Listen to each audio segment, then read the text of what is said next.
Good morning everyone. Good morning. Welcome back to our channel and welcome back to a new vlog. And welcome to year ending আমাদের feast day. হ্যাঁ, আজকে হচ্ছে একটা আমাদের feast এর plan আছে। আজকে আমরা যাচ্ছি ইকো পার্কে আর সঙ্গে থাকবে আমাদের বাবা মা দিদি জামাইবাবুর ফ্যামিলি আর থাকছে ডোডো। আমরা আজকে সবাই মিলে প্ল্যান করেছি সব বাড়ি থেকে রান্না বান্না করে ওখানে নিয়ে গিয়ে খাওয়া দাওয়া হবে আর এনজয় করা হবে। মানে এমন ভাবে ডোডোটা বললাম যেন মনে হলো যে ডোডো ফ্যামিলির বাইরে স্পেশাল গেস্টের নাম তো একটু মানে পরেই নিতে হয়। হ্যাঁ, ওইভাবেই নিতে হয় এক্স্যাক্টলি। আশা করছি তোমরা খুব ছুটিয়ে এনজয় করছো। বছরের শেষটা সবার অনেক কিছু প্ল্যান থাকে, সেগুলো এখন উইকেন্ড তো শুরুই হয়ে গেছে সবার। ব্লগ যদিও পোস্ট হবে অনেকদিন পর, তোমরা দেখছো এখন অনেকদিন পর জানি, কিন্তু যাই হোক আমাদের মজা তো থেমে থাকবে না। তোমাদের সাথে সাথে আমরাও এখানে প্রচুর এনজয় করতে, আমরা মজাও করব আর মজা শেয়ারও করব তোমাদের সাথে, হয়তো একটু দেরি করে, এটাই হচ্ছে ব্যাপার। তো চলো আর কথা না বাড়িয়ে এখান থেকে আমাদের যাত্রা শুরু করি।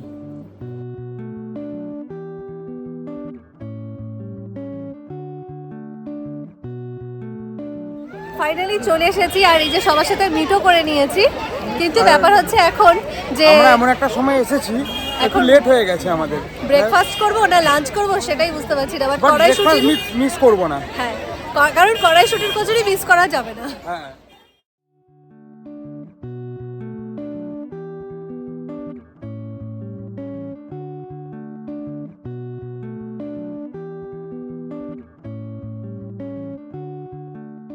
হ্যাঁ, কি বলছিস? যদি লেগ পিস খেতে চাও তো খেয়ে নাও। একা একা হাঁটছে।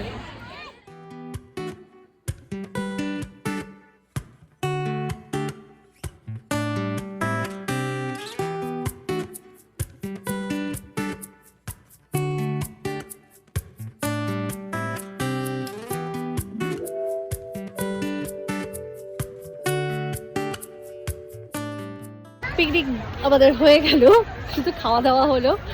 আমরা দুপুরটা এসে ওই কচুরি আলুদম খেয়ে বসে থাকলাম আর বাকিরা হচ্ছে 7 ওয়ান্ডার্স দেখে এলো। এইবার আমরা যাচ্ছি, আমাদের যেহেতু বাইক 6 নম্বরে রাখা আছে গেটে, 6 নম্বর গেটে, তাই আমরা ওদিক থেকে বাইক নেবো আর ওরা 4 নম্বর গেট থেকে গাড়ি ধরবে। তাই সবাই 4 নম্বরে গেছে, এখন আমরা 6 নম্বর দিয়ে তারপরে 4 নম্বরে গিয়ে আবার সবার সাথে মিট করবো। আর নেক্সট প্ল্যান নেক্সটে বলছি।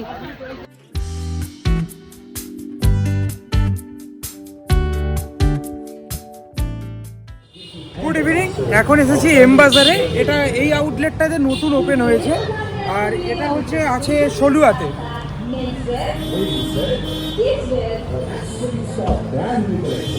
আর আমাদের কালকে মানে আমাদের যে গ্রুপ, সেই গ্রুপের কালকে পিকনিক রয়েছে দেগঙ্গাতে।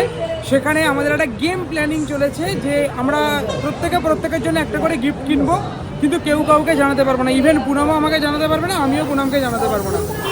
তাই আজকে আমরা দুজনে আলাদা আলাদা করে গিফট কিনবো এবং আলাদা আলাদা করে বিলিং করব, যাতে কেউ কাউকে না জানাতে পারে।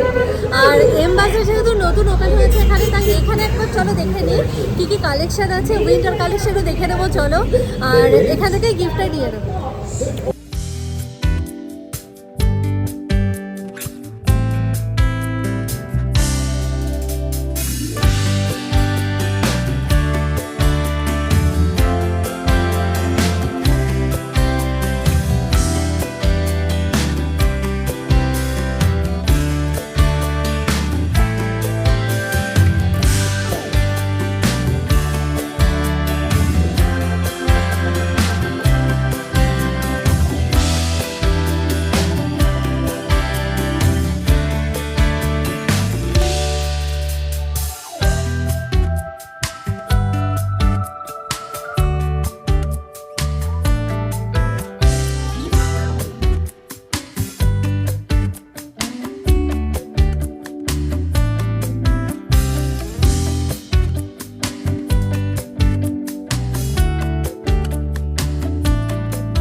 জাস্ট বাড়ি এলাম, বাট আমরা শপিং করার সময় কোনো রকম ভিডিও নিইনি, কারণ আমরা চাই না কে কি কিনছি সেটা রিভিল করতে এখনই, কারণ এটা রিভিল হবে ডিরেক্ট গিয়ে কালকে পিকনিকে।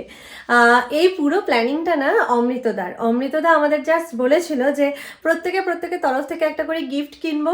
কার গিফট কার কাছে যাচ্ছে কেউ কিচ্ছু জানি না, আমরা জানতে পারবো না, একদম ওখানে গিয়ে ব্যাপারটা বুঝতে পারবো। আমি এমনিতেও একটু লেটে বুঝি, তাই আমি আরও সবাইকে ঘাটাতে যাইনি যে ব্যাপারটা আসলে কি, যেমনটা আমাকে বলা হয়েছে তেমনটাই করে নিয়েছি আপাতত।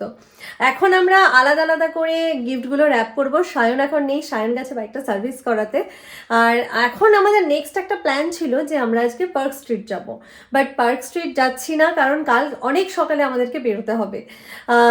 এখন আমি আপাতত, যেহেতু ও নেই, গিফটটা র্যাপ করে নিই তাড়াতাড়ি, হ্যাঁ, আর ও আসুক তারপরে ডিসাইড করবো যে আজকে পার্ক স্ট্রিট যাওয়া হচ্ছে কি হচ্ছে না ফাইনালি। কারণ আগের বছর যখন আমরা গিয়েছিলাম না 25th, তখন আমরা ডিসাইড করেছিলাম বাইরে আর যাব না, বাট আমাদের যেটা মিস হয়ে গেছে সেটা হচ্ছে আমরা খুব চেষ্টা করেছিলাম আমরা যাতে প্রেয়ারটা দেখতে পারি ক্যাথেড্রালে, সেটা আমাদের দেখার খুব ইচ্ছে ছিল এই বছর।